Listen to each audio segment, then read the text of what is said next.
Uruguay y caso empírico de populismo y dictadura. La República Oriental de Uruguay, que es el nombre oficial de este país, está ubicado en el cono suroriental, colinda con Argentina, Brasil y tiene costas en el Océano Atlántico. Tiene, de acuerdo al último censo, un aproximado de 3.290.000 habitantes. Su tipo de gobierno es una república presidencialista que a su vez está dividida en 19 departamentos y 112 municipios. El territorio uruguayo fue conocido en un principio como Banda Oriental. Tiene un clima templado con lluvias abundantes todo el año. Uruguay se caracteriza por la importancia del sector agrícola y ganadero como sus principales actividades comerciales. La carne, por ejemplo, representa el 24% de la actividad económica del país, así como el 42% lo ocupa la lana.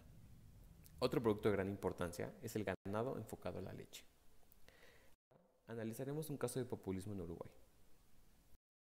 A inicios del siglo XX, existía un estado oligárquico en el que era evidente una exclusión de las masas, así como la distribución de la riqueza.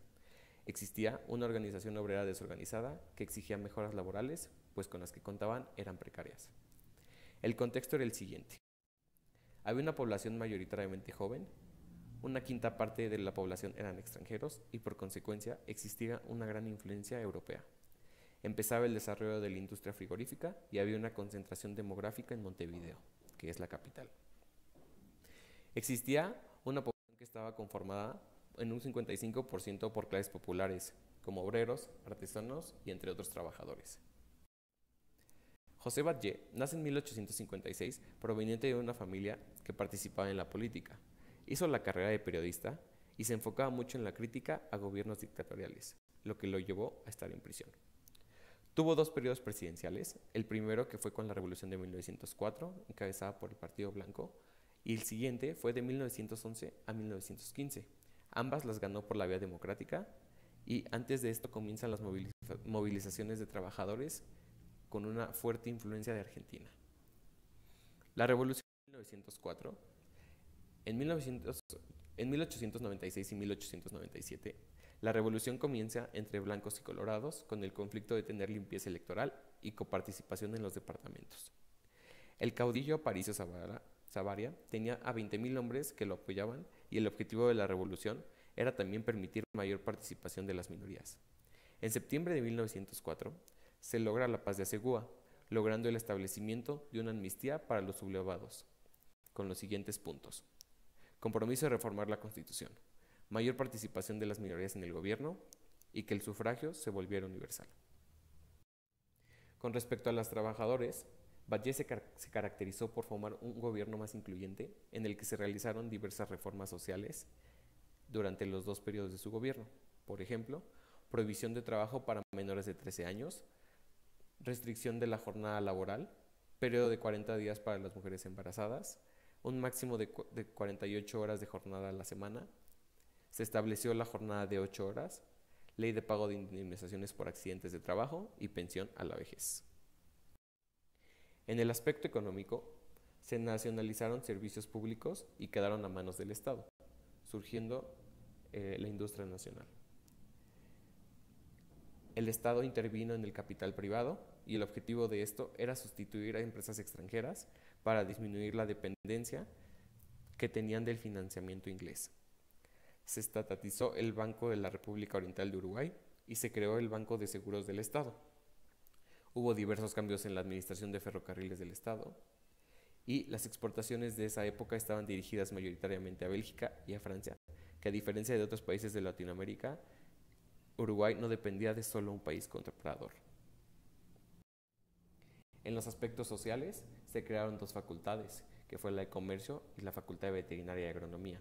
Se instalaron 10 liceos en el que se procuraba dar herramientas a los pobladores para así lograr una mayor educación y que no se quedara solo en la educación básica, que era la primaria. Ahora hablaremos del caso de dictadura en Uruguay. Juan María Bordaberry nace en el seno de una familia de origen vasco y con trasfondo anti-batllista el 17 de junio de 1928. Fue educado en el Colegio de los Padres Jesuitas y presidente constitucional entre 1972 y 1973. Después de esto, se le considera dictador entre 1973 y 1976. Comenzó su actividad política a través de las organizaciones agrarias y fue vocal y luego secretario general de la Asociación Rural del Uruguay. En 1962 fue senador y en 1964 abandona este puesto para presidir la Liga Federal de Acción Ruralista, que representaba a la alta burguesía agraria y preconizaba la vuelta al Ejecutivo unipersonal. Cuando el Partido Colorado llegó al poder, en 1967, Bordaberry se cambia a este partido declarado conservador y anticomunista.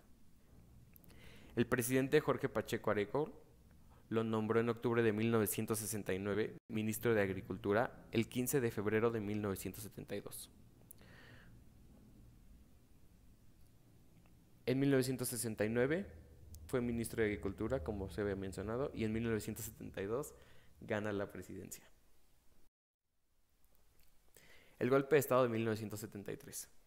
Se ejecuta el 27 de junio de ese año en un golpe de Estado organizado por Bordaberry y los militares de su país para instalar una dictadura cívico-militar. Años después, confesó ser admirador de las dictaduras de derecha europeas del fascismo. Disuelve el Congreso y lo reemplaza por un órgano de gobierno designado por el Poder Ejecutivo. Se limitan las libertades civiles y se ejecuta un severo plan económico. Fuerzas militares inician una ofensiva contra los grupos guerrilleros que operan en el país. En especial, se crea una situación difícil con el Movimiento de Liberación Nacional Tupamaros y crecen las presiones e injerencias en el poder civil del estamento militar que las combatía, y esto crea que se cree una crisis institucional. El 15 de abril de 1972, el Congreso introdujo el estado de guerra interna con restricción de garantías constitucionales, y el 3 de noviembre se reveló, con un gran escándalo, un documento confidencial del ejército justificando su intervención en la vida política. Bordaberry fue destituido después de este tiempo, pero no se alejó de la vida política. Él regresa a su rancho, en donde investigaciones judiciales descubren que él fue agente del Plan Cóndor. Como recordaremos, esto consistía en coordinar esfuerzos entre los servicios de inteligencia de las dictaduras latinoamericanas para eliminar a los opositores y comunistas principalmente. Bordaberry, años después, fue acusado de ser actor intelectual de la muerte de uruguayos dentro y fuera de su país. Fue condenado a prisión por la justicia uruguaya por crímenes de lesa humanidad ocurridos durante el golpe de Estado y la dictadura. Fue acusado de violar la Constitución y de ser el actor intelectual de secuestros y desapariciones. Muere el 17 de julio de 2011 bajo arresto domiciliario y sentenciado a 30 años de prisión. Después del golpe de Estado mencionado, cuando Bordaberry sale del poder, no acaba la dictadura ahí, sino hasta 1985, en las que destacan 2 periodos consecutivos de presidencias designadas por Fuerzas Armadas, con Alberto de Micheli, Aparicio Méndez y Gregorio Álvarez. Y ahora lo más destacado.